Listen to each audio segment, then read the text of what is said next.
Nous sommes sûrs que Leclerc restera chez Ferrari jusqu'en 2029 année, où son contrat pluriannuel prendra fin. Nous le voyons dans la vidéo d'aujourd'hui. Nous allons également examiner les déclarations de Gian Alesi et aussi de David Coulthard à ce sujet concernant Ferrari. Nous devons également parler de la préparation de l'équipe pour le Canada, et maintenant nous allons tout voir en détail.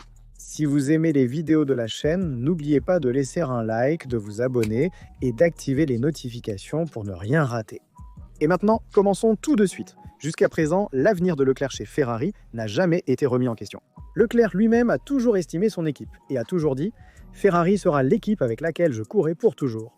J'ai toujours eu un amour pour la Rossa depuis mon enfance à Monaco, quand je faisais du karting. Piloter pour Ferrari a toujours été mon rêve. Mais aujourd'hui, avec cette saison négative de la Rossa, l'avenir de Leclerc chez Ferrari a été remis en question pour la première fois. En effet, on dit que le contrat pluriannuel qui se terminera en 2029 pourrait être rompu plus tôt. Et donc, disons, utiliser une clause de sortie pour mettre fin au contrat à la fin de 2026 et donc faire une saison avec le premier cycle réglementaire, donc faire une année du premier cycle réglementaire pour voir comment est réellement la nouvelle voiture de Ferrari. Dans le cas où elle ne serait pas compétitive, il pourrait aussi penser à partir. LEC, LERC, cela parce qu'en 2029, Leclerc aura 31 ans et il ne veut pas finir comme d'autres champions. Comme Jean Alesi, ancien pilote Ferrari, sans jamais réussir à franchir ce cap qualitatif supplémentaire. Et donc Leclerc envisage une autre équipe, que ce soit Mercedes ou Aston Martin, pour envisager un avenir différent et ainsi courir dans une équipe plus compétitive que Ferrari. Parce qu'à ce jour, avec 7 saisons en rouge à son actif, Leclerc n'a jamais réussi à accomplir grand-chose, à obtenir des résultats marquants d'un côté. Un pilote plus jeune a réussi à concrétiser davantage avec une McLaren certainement plus compétitive que la Ferrari ces derniers temps. Alors que Leclerc, avec une voiture qui n'a jamais été à la hauteur, n'a pas réussi à obtenir les résultats espérés. Même si le talent était là, donc jusqu'à présent, l'avenir de Leclerc était marqué en rouge.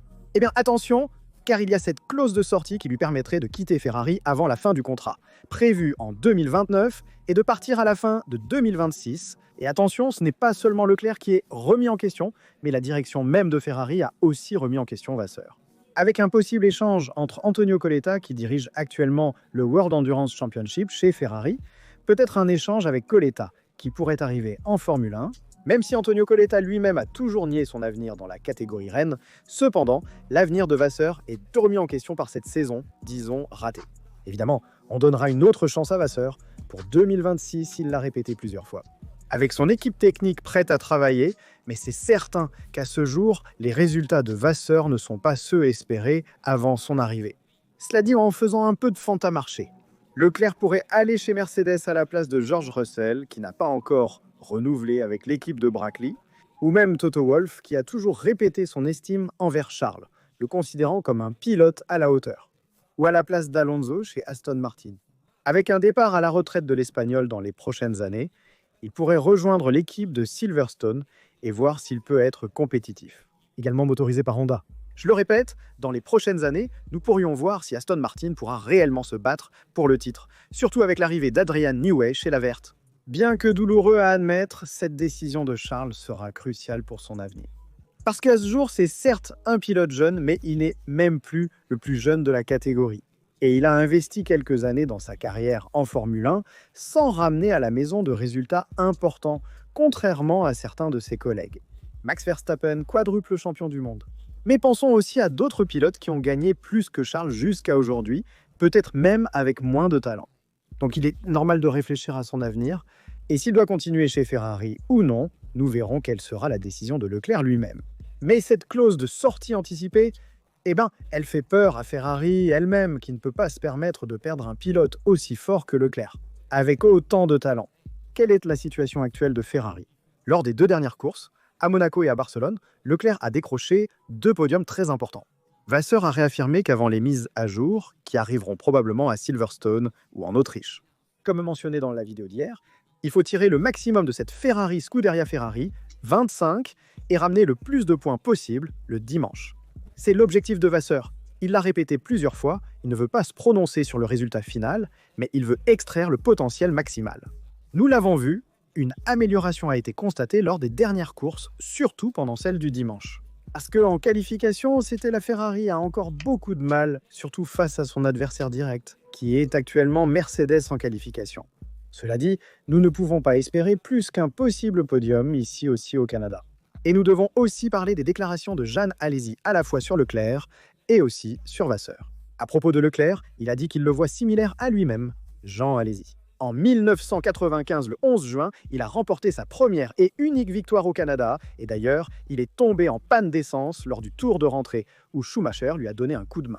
Et Alesi avait beaucoup d'attentes cette saison-là pour ramener le titre mondial à Maranello, mais la voiture n'était pas compétitive et n'était pas à la hauteur du championnat du monde. Et cela, les supporters l'ont compris aussi.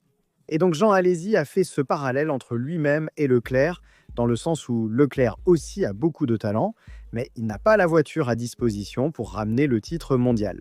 Et sur Vasseur, par contre, il s'est prononcé en disant que selon Jean Alesi, il n'est pas comme Jean Todt. Jean Todt avait du pouvoir chez Ferrari. Il pouvait commander et décider et donner une direction à l'équipe, tandis que Vasseur ne semble pas être à la hauteur.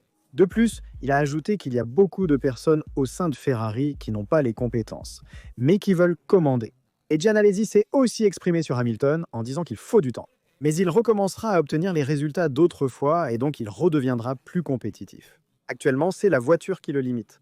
D'un autre côté, cependant, David Coulthard, dans le journal allemand Bild, s'est exprimé sur la situation de Hamilton et a fait un parallèle avec ce qu'a vécu Schumacher. C'est-à-dire qu'après sa retraite en rouge chez Ferrari, à la fin de 2006, il est revenu chez Mercedes.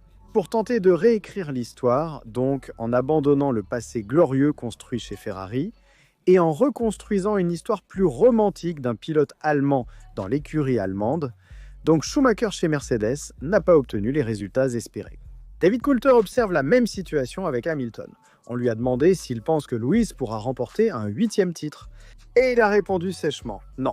Donc, l'ex-pilote de McLaren et Red Bull, David Coulthard, ne pense pas que Lewis Hamilton puisse remporter un 8e titre pour le moment. Nous devons aussi aborder le sujet des unités de puissance. À Montréal, on parle beaucoup de l'énergie électrique fournie aux moteurs hybrides.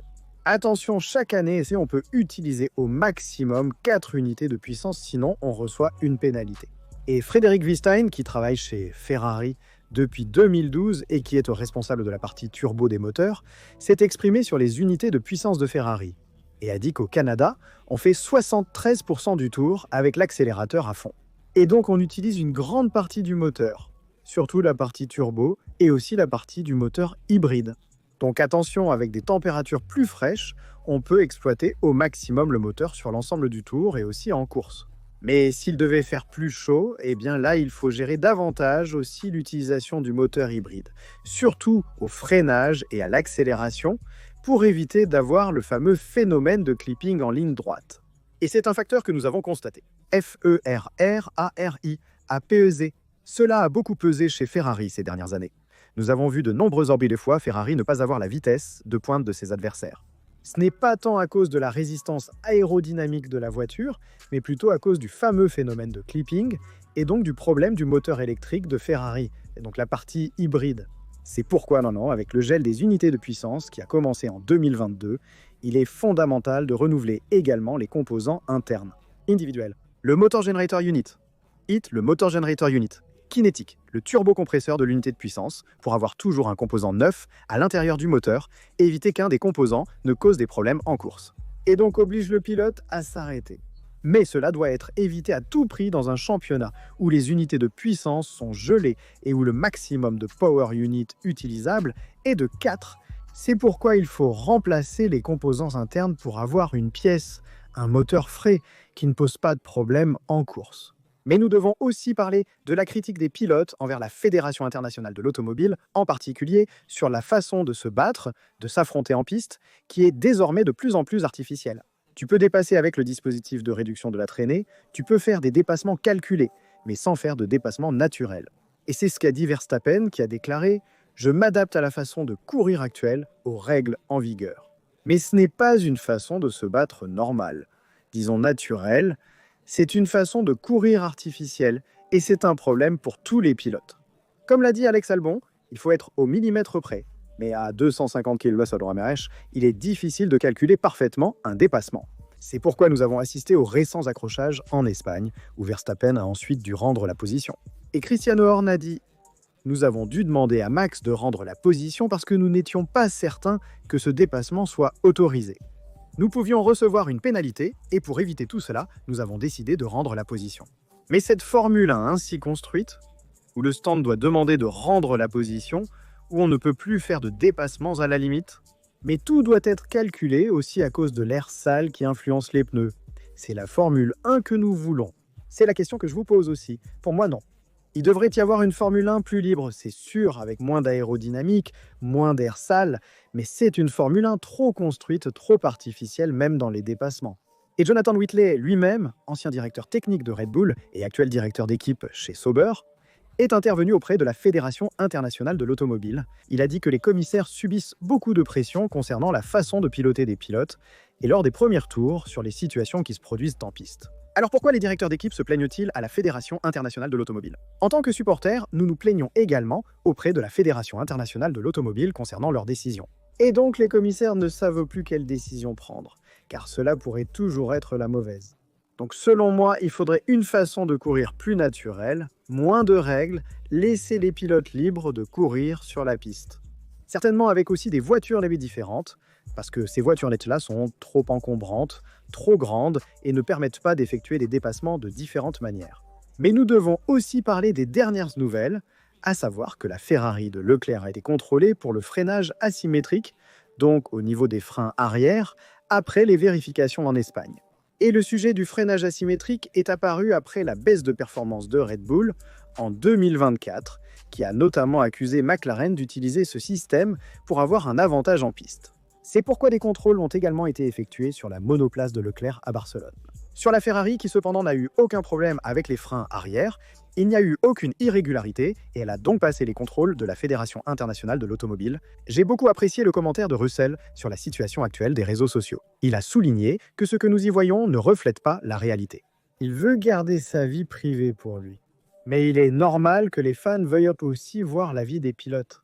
Et il y a aussi des sponsors qui s'intéressent à tout le phénomène, disons, des réseaux sociaux.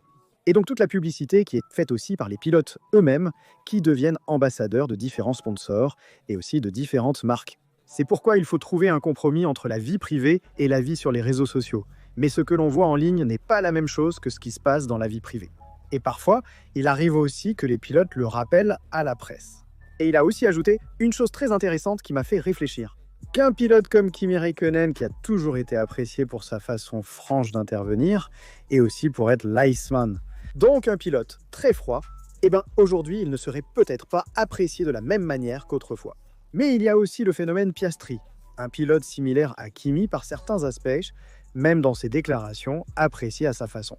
Mais selon Russell, Kimi Räikkönen a 18 ans. S'il débutait aujourd'hui, à une époque sans réseaux sociaux et aussi taciturne, il n'aurait pas le même retentissement, il n'aurait pas la même importance qu'il avait autrefois.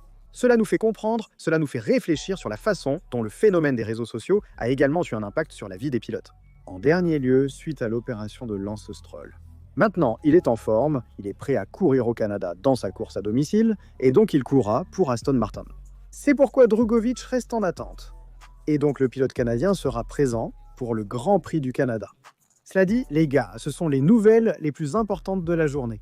N'oubliez pas de liker la vidéo si elle vous a plu, de vous abonner et d'activer les notifications pour ne manquer aucune publication.